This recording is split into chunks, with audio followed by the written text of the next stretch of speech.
9 de setembro de 2001. Uma equipe de filmagem para o carro diante de um complexo isolado na província de Takhar. O alvo da visita é Ahmad Shah Massoud. Ele é conhecido como o Leão de Panjshir. Massoud é o único comandante que o Talibã jamais conseguiu dobrar. Os jornalistas descem do veículo e exibem as credenciais. Os papéis parecem autênticos. A segurança autoriza a entrada. No interior da sala, os técnicos montam os tripés e ajustam as lentes. A entrevista começa com perguntas protocolares. Tudo muda em um segundo. A câmera explode. O som do impacto é seco e ensurdecedor. O ambiente é tomado por uma fumaça densa e pelo cheiro de pólvora queimada. Na filmagem caseira de um amador, nota-se o caos. Destroços voando e gritos abafados. Por que Massoud foi o alvo? O Talibã precisava eliminar a resistência interna antes do que estava por vir. A morte foi imediata. Uma das execuções políticas mais decisivas da história moderna estava concluída. 48 horas depois, o mundo mudaria para sempre com os ataques de 11 de setembro. Mas a morte de Massoud era apenas o prólogo de uma narrativa maior e mais violenta. O movimento Talibã dominou o Afeganistão nos anos 90 com punho de ferro. Mas o destino reservou finais variados para seus próprios líderes. À primeira vista, eram governantes intocáveis, mas na prática, tornaram-se alvos em movimento. As mortes vieram de todas as formas. Ataques de drones silenciosos no meio da noite, traições brutais orquestradas por aliados próximos, batalhas campais em desertos abertos. Alguns líderes simplesmente desapareceram, deixando para trás mistérios que duram décadas. Esta é a crônica das horas finais desses homens. As decisões que selaram seus destinos e os erros táticos que os deixaram expostos. Ouve-se o rádio estático e o barulho de rotores ao longe. Era o som do fim para cada um deles. Os eventos aceleraram. Não havia mais margem para erro ou fuga. Assim começou a queda dos homens que acreditavam ser eternos. Ele não era um líder do Talibã. Ele era o seu maior inimigo. Mas as suas últimas 24 horas mudaram o futuro do Afeganistão para sempre. 8 de setembro de 2001. Ahmad Shah Massoud estava em Khoja Bahauddin. A pequena cidade no norte do país servia de base para a Aliança do Norte. Era a última frente de resistência contra o domínio radical. Massoud resistia há anos. Ele mantinha o controle do nordeste afegão e frustrava cada tentativa de avanço inimigo. Mas o cansaço era visível. A guerra se arrastava. O apoio internacional era escasso. O Talibã, apoiado pelo Paquistão e abrigando a Al-Qaeda, já controlava quase todo o território. Por que Massoud ainda era um alvo? O Talibã precisava removê-lo. Ele era um símbolo de resistência e o tático que derrotou os soviéticos. Enquanto Massoud respirasse, o controle total do país era impossível. Naquela manhã de setembro, 2 homens chegaram à base. Eles diziam ser jornalistas belgas. Apresentaram credenciais de imprensa e cartas de recomendação legítimas. Os conselheiros de segurança desconfiaram. Tentativas de assassinato eram comuns. Após horas de debate, a equipe de Massoud autorizou a entrada. No quadro, uma sala pequena e rústica. Massoud sentou-se para a entrevista. Ele tinha 48 anos, usava seu chapéu pacol cinza e um colete militar sobre a túnica. A equipe montou o equipamento de filmagem. As perguntas começaram de forma padrão. Então, um dos supostos jornalistas questionou Massoud sobre Osama Bin Laden. A câmera explodiu. O dispositivo estava carregado de explosivos escondidos na carcaça do equipamento. O impacto foi devastador. O som da explosão ecoou pelas paredes de barro da base. Um dos assassinos morreu no ato. O segundo tentou fugir pela janela, mas foi morto a tiros pelos guardas. Massoud estava em estado crítico. Estilhaços perfuraram seu peito e o abdômen. Ouve-se o barulho das pás de um helicóptero. Seus soldados o carregaram às pressas para a aeronave. O objetivo era chegar a um hospital no Tajiquistão, mas a hemorragia era incontrolável. Ahmad Shah Massoud morreu dentro do helicóptero. O corpo ficou sem vida sobre as montanhas que ele defendeu durante toda a vida. O timing não foi coincidência. À primeira vista, parecia um ataque isolado, mas na prática era o prelúdio de algo maior.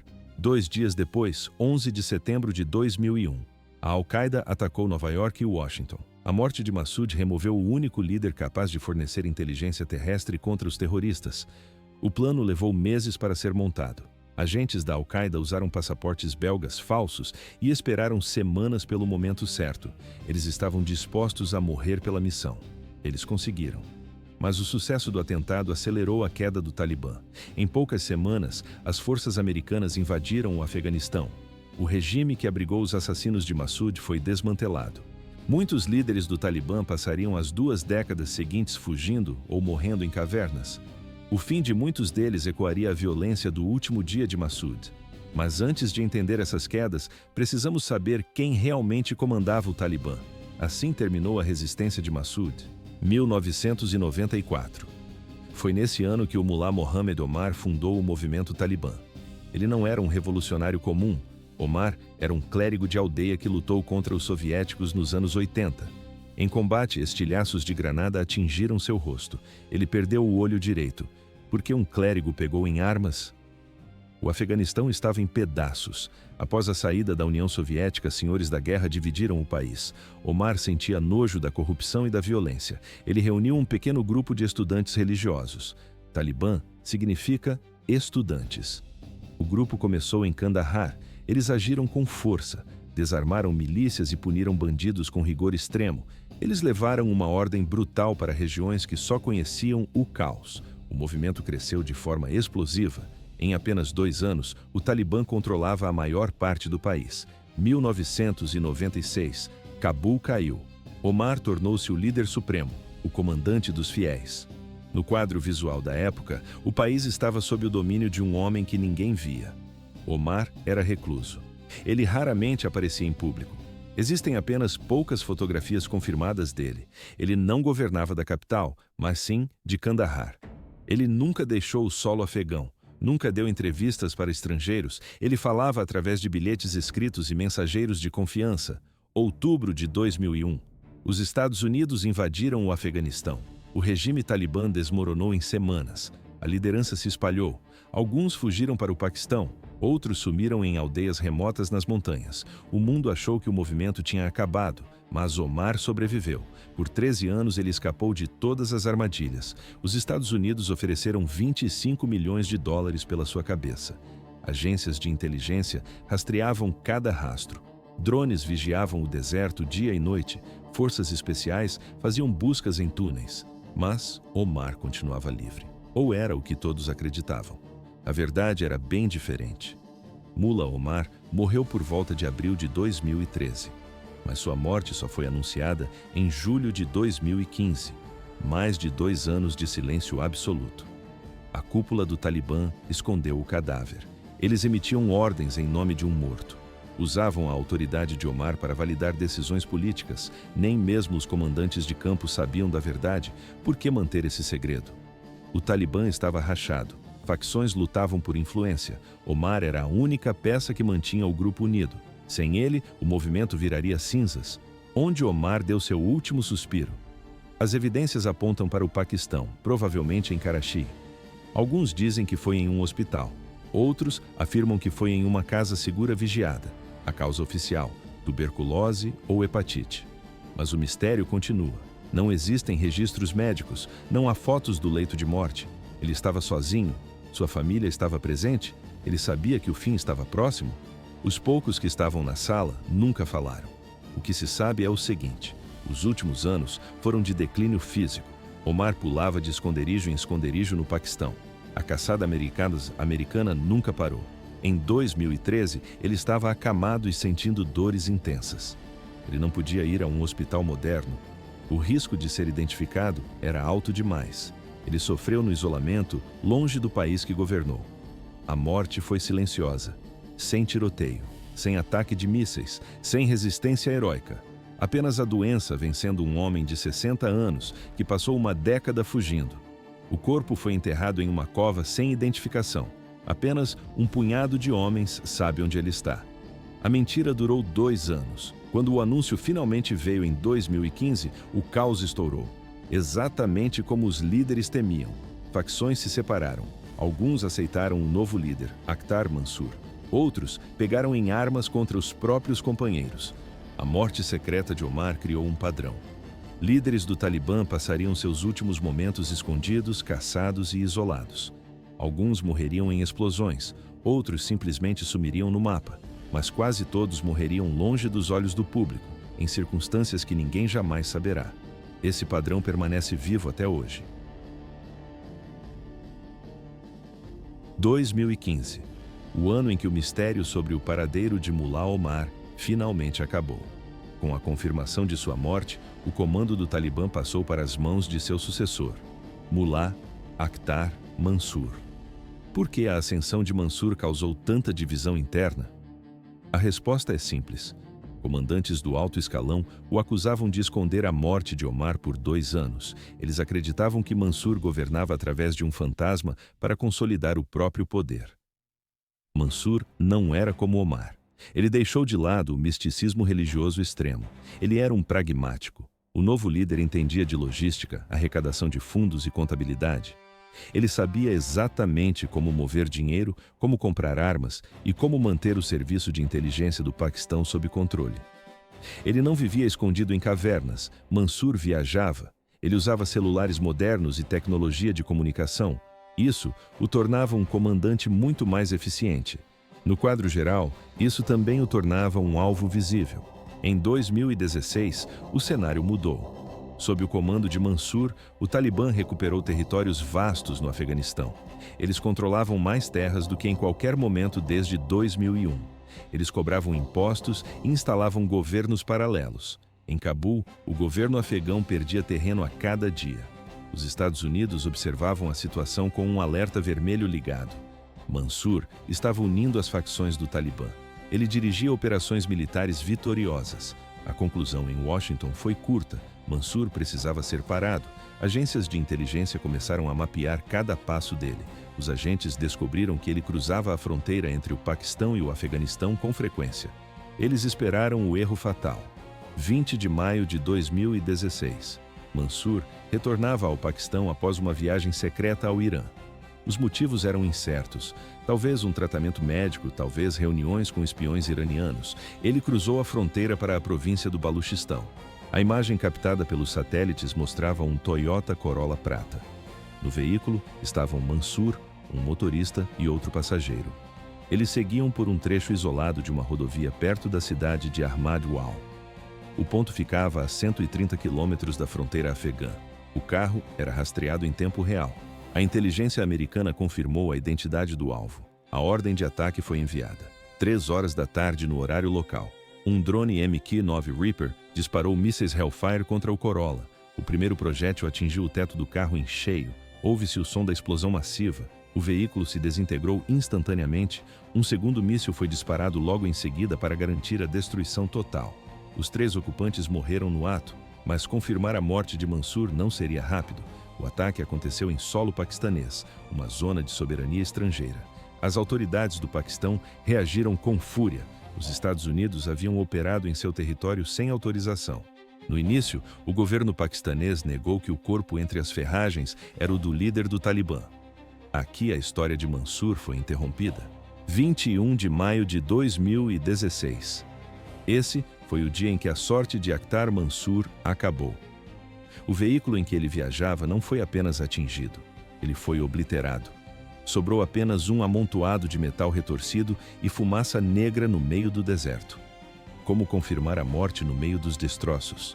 À primeira vista, uma tarefa impossível, mas na prática, o cerco estava fechado.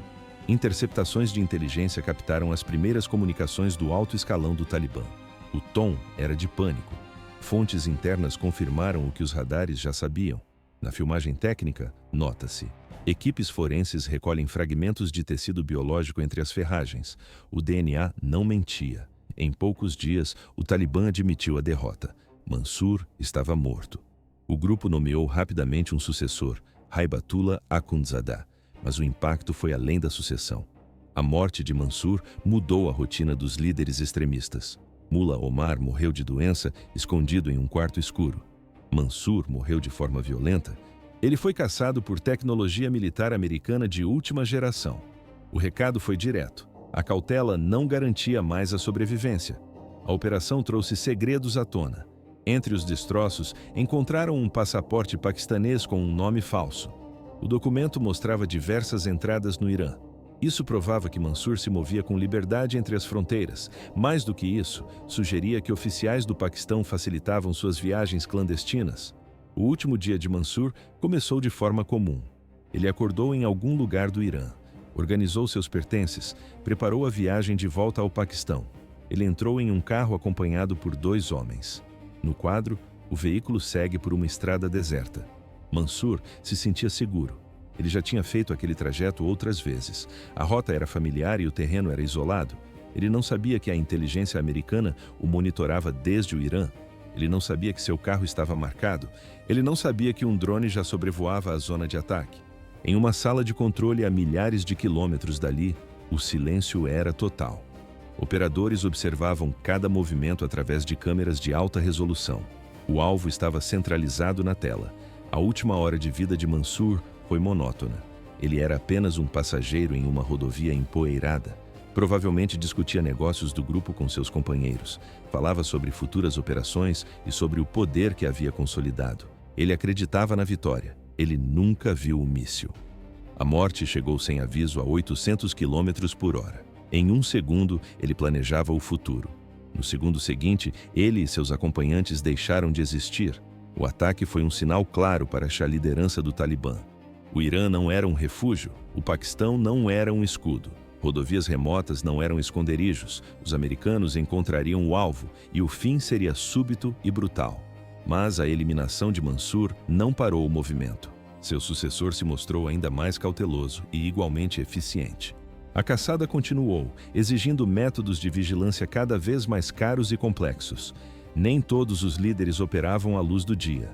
Mesmo para uma organização clandestina, existiam níveis de sombra. A rede Haqqani representava a ala mais secreta e perigosa do Talibã. E o comando estava nas mãos da família Haqqani. Não havia caminho de volta. 10 milhões de dólares. Esse era o valor exato da recompensa pela cabeça de Sirajuddin Haqqani. Por que os americanos nunca conseguiram capturá-lo? A resposta é simples. Ele era um fantasma que operava nas sombras do Afeganistão. A rede Haqqani não era um grupo comum. Eles se especializaram em ataques complexos, sequestros de alto perfil e conexões diretas com o terrorismo internacional. Tudo começou nos anos 70. Jalaluddin Haqqani fundou a organização. Ele se tornou um comandante lendário durante a guerra contra os soviéticos. Naquela época, ele recebia apoio e armas. Mas depois de 2001, o cenário mudou. A rede Haqqani se tornou a força insurgente mais letal contra os Estados Unidos. Eles executavam ataques espetaculares, caminhões-bomba explodiam em centros urbanos, comandos armados cercavam prédios do governo, bases militares eram invadidas em operações coordenadas. À primeira vista, uma milícia local, mas na prática, uma máquina de guerra sofisticada. Nos anos 2000, a saúde de Jalaluddin começou a falhar. O comando passou para seu filho, Sirajuddin Haqqani. Ele se tornou o homem mais procurado da região. Mesmo com a pressão constante, Sirajuddin sobreviveu. Ele mudava de esconderijo todas as noites, usava sósias para confundir drones, proibia qualquer comunicação eletrônica. Ele confiava apenas no núcleo duro da própria família. No vídeo, nota-se o padrão. Os americanos atacavam a rede repetidamente, comandantes eram eliminados por mísseis, operadores acabavam capturados em batidas noturnas, fluxos de dinheiro eram bloqueados, complexos inteiros viravam escombros após bombardeios, mas Sirajuddin permanecia intocado. Ele não viajava em comboios que podiam ser rastreados por satélites. Não usava telefones celulares, nunca ficava em um local tempo suficiente para ser fixado como alvo. Jalaluddin Haqqani morreu em setembro de 2018. Sua idade exata era um mistério, provavelmente entre 70 e 80 anos. Ele passou os últimos anos de vida debilitado. Relatórios indicavam que ele estava paralisado por um derrame. Outras fontes mencionavam a doença de Parkinson. O Talibã anunciou a morte, mas omitiu os detalhes. Houve-se o silêncio sobre o local do óbito. Ele teria morrido no leste do Afeganistão, mas o ponto exato nunca foi revelado. O sepultamento ocorreu em segredo absoluto. Jalaluddin terminou seus dias imóvel em uma cama, cercado por parentes e sentindo dores intensas. Ele era apenas uma figura simbólica. A morte veio por causas naturais. O corpo foi preparado conforme a tradição islâmica e enterrado rapidamente para evitar que o túmulo fosse bombardeado. Mas o mistério não termina com ele. Outros líderes da rede simplesmente sumiram ao longo das décadas. Estavam presentes em um dia e desapareciam no próximo, sem anúncios, sem confirmações de óbito, apenas o vazio. Teriam sido mortos em ataques secretos nunca admitidos? Morreram de doenças em esconderijos subterrâneos? Foram traídos por rivais internos? Não há respostas oficiais, e esse é o ponto central. A rede Haqqani operava na escuridão absoluta. Seus membros viviam em segredo e morriam da mesma forma. Suas últimas horas não deixavam rastros. Essa segurança operacional extrema tinha um preço alto. Esses homens viviam em fuga permanente. Eles não podiam ver suas famílias, não podiam ter uma vida normal. Cada minuto era uma luta contra a detecção. Assim, terminou o ciclo dos fundadores. A história foi interrompida pelo silêncio das montanhas. Viver uma vida normal era impossível. Eles não podiam buscar médicos ou hospitais quando ficavam doentes. O estado de alerta era permanente, os olhos estavam sempre voltados para o céu, vigiando drones. Os ouvidos estavam atentos a qualquer sinal de traição. Sirajuddin Haqqani continua fugindo. Após o retorno do Talibã ao poder em 2021, ele assumiu o cargo de ministro do interior. Mas o poder não mudou seus hábitos. Ele raramente aparece em público. Fotos de seu rosto são raras. Quando suas horas finais chegarem, o cenário será previsível. Elas serão como as de seu pai, escondidas, privadas e conhecidas apenas por um círculo minúsculo de confiança. Mas nem todos os líderes tiveram essa disciplina. Alguns foram traídos, outros cometeram erros fatais. O Talibã nunca foi um bloco único. O movimento abriga facções com prioridades distintas e visões diferentes para o futuro do Afeganistão. Essas divisões internas costumam terminar em sangue. Mullah Dadullah era o comandante mais brutal do grupo. Ele ficou famoso pelas táticas extremas e pelo uso da violência máxima. Dadullah foi o pioneiro nos assassinatos seletivos do Talibã. Ele tinha carisma e era popular entre os soldados rasos, mas ele também era imprudente. Ao contrário de outros líderes que se escondiam, Dadullah buscava os refletores. Ele dava entrevistas para jornalistas estrangeiros, ele posava para vídeos de propaganda. No vídeo, nota-se, ele gostava de ser o centro das atenções. Essa exposição o tornou um alvo prioritário. Em maio de 2007, o fim chegou na província de Helmand. As versões sobre sua morte divergem. A OTAN afirmou que forças de operações especiais o rastrearam até um complexo e o mataram em um ataque direto. Fontes do Talibã contam outra história. Dizem que ele foi traído. Informações sobre sua localização teriam vindo de rivais internos que queriam sua eliminação. A verdade está no meio do caminho. O perfil alto de Dadullah facilitou o rastreio. Seus movimentos eram menos discretos do que deveriam ser. Além disso, seu poder crescente preocupava a cúpula do Talibã. Ele estava se tornando incontrolável. Seu último dia começou com o que ele acreditava ser uma reunião segura. Ele viajou para um complexo em Helmand com vários guarda-costas. Ele confiava no sigilo do local. Estava errado. Equipes de operações especiais cercaram o prédio antes do amanhecer. Ouve-se o barulho de rajadas de fuzil. Um tiroteio breve começou e terminou rápido. Dadullah e seus homens foram abatidos no local. A morte dele provou uma realidade cruel. Líderes do Talibã que buscavam a fama morriam rápido. Os sobreviventes eram aqueles que permaneciam invisíveis, mas a traição poderia vir de onde menos se esperava. Mullah Abdul Razak era um comandante experiente em Kandahar. Ele combateu as forças da coalizão durante anos. Era um homem cauteloso. Em junho de 2018, ele foi para uma reunião com outros oficiais. Um dos homens presentes estava comprometido. Ele havia sido virado pela inteligência afegã ou carregava um rastreador sem saber. Durante a reunião, o som de um motor de drone preencheu o ar. Um ataque de precisão atingiu o complexo. Razak morreu instantaneamente junto com outros comandantes. A estrutura de comando daquela região foi pulverizada em um único disparo. Essas traições geraram uma paranoia profunda na liderança. Quem poderia ser confiável? Quem estaria trabalhando para o inimigo? A desconfiança era total. Alguns comandantes ficaram tão obcecados que começaram a eliminar seus próprios homens por mera suspeita. O medo de um espião era maior do que o medo das bombas. Havia também os casos onde o erro era técnico. Erros de cálculo fatais, pequenos deslizes que selaram o destino de líderes do Talibã, uma ligação telefônica que durou tempo demais, uma reunião em um local supostamente seguro, um padrão de movimento que se tornou previsível para o inimigo. Por que Mullah Nazir foi localizado? Ele era um líder tribal influente no Waziristão do Sul e aliado do Talibã. Nazir era visto como moderado se comparado a outros comandantes. Ele focava seus ataques nas forças da coalizão no Afeganistão, mas evitava confrontar o Estado paquistanês diretamente. Janeiro de 2013. Nazir viajava em um veículo pelo Paquistão. Ele não sabia que estava sendo caçado por um drone. As circunstâncias do ataque indicam que alguém forneceu inteligência precisa sobre sua rota exata. As últimas horas de vida de Nazir foram comuns. No quadro, ele conversa com anciãos tribais, discute problemas locais da região, entra no banco de trás do carro para voltar para casa. O impacto veio sem qualquer aviso. O míssil destruiu o veículo instantaneamente. Nazir morreu no local junto com diversos acompanhantes. O metal retorcido e a fumaça preta foram as únicas evidências que restaram na estrada de terra. À primeira vista, uma viagem rotineira, mas na prática, uma sentença de morte executada do céu. Cada execução desse tipo reforçava lições brutais para o grupo. Fique escondido, não confie em ninguém.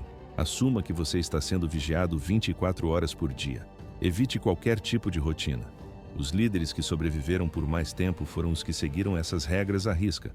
Mas a segurança operacional perfeita não era garantia de vida. Isso porque os Estados Unidos desenvolviam novos métodos de rastreamento de forma agressiva. A caça aos líderes do Talibã mudou drasticamente entre 2001 e 2021. No início, as operações dependiam de espiões no solo e vigilância física. No final do conflito, a inteligência artificial e a vigilância aérea contínua tornaram a ocultação quase impossível. O programa de drones começou com ferramentas brutas. Os primeiros modelos Predator tinham alcance e resistência limitados, carregavam poucos mísseis. Suas câmeras geravam apenas imagens granuladas e de baixa resolução. Em 2010, a tecnologia já era outra. Os drones Reaper podiam voar por mais de 24 horas seguidas, carregavam um arsenal pesado. No monitor, nota-se, as câmeras liam placas de veículos a 5 km de altitude. A coleta de dados tornou-se igualmente sofisticada. Os Estados Unidos criaram bancos de dados massivos sobre cada comandante. Descrições físicas, associados conhecidos, rotas frequentes e hábitos de comunicação. Cada detalhe era catalogado e processado por algoritmos. A inteligência eletrônica interceptava cada chamada de celular e cada transmissão de rádio. Quando os líderes do Talibã aprenderam a abandonar os telefones, os americanos mudaram o foco. Passaram a rastrear fisicamente os mensageiros que levavam as ordens. Não havia mais para onde fugir. O cerco tecnológico estava fechado.